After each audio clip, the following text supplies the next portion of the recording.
সামনে আপনারা জানেন যে ঈদ আসন্ন এবং এই ঈদে শ্রমিকদের যে ঈদ বোনাস এবং বেতন এইগুলি দেওয়া অনেক গার্মেন্টসের পক্ষে খুব কঠিন হয়ে যাবে।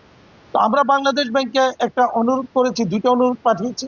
একটা হচ্ছে যে আমাদের যে ইনসেন্টিভের যে টাকাটা বাংলাদেশ ব্যাংকের কাছে পাওনা আছে সেই টাকাটা আমাদেরকে ঈদের আগে অবশ্যই যেন ছাড় দেন।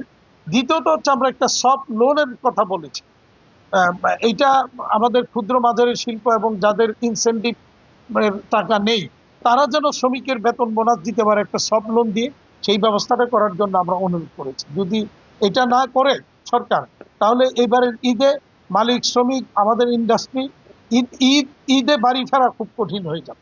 এক্সট্রিম মশার কয়েল প্ল্যান্ট ফাইবার দিয়ে তৈরি, তাই সহজে ভাঙে না, সুগন্ধিযুক্ত ও নিরবিচ্ছিন্নভাবে জ্বলে। ডেঙ্গু, চিকুনগুনিয়া বাহি সহ যে কোনো মশার বিরুদ্ধে দেয় এক্সট্রিম সুরক্ষা। প্রথমে তাকে অভিনন্দন অ্যাডভোকেট সাখাওয়াতকে, যে সিটি কর্পোরেশন প্রশাসক হিসেবে সরকার তাকে যোগ্য মনে করেছে, এই জন্য তাকে অভিনন্দন, সরকারকেও ধন্যবাদ।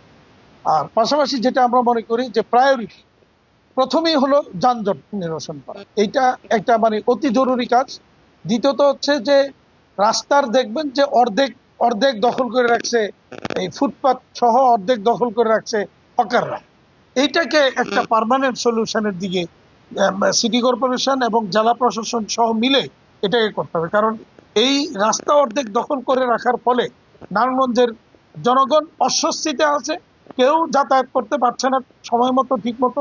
এইটাকে আমি বলবো যে দ্বিতীয় প্রায়োরিটি হবে এইটা।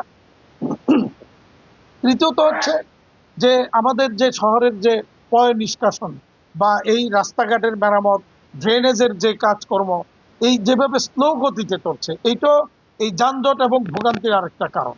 এই জায়গাগুলিকেও আমি বলবো যে এই প্রায়োরিটি বেসিসে এই কাজগুলি যেন করে।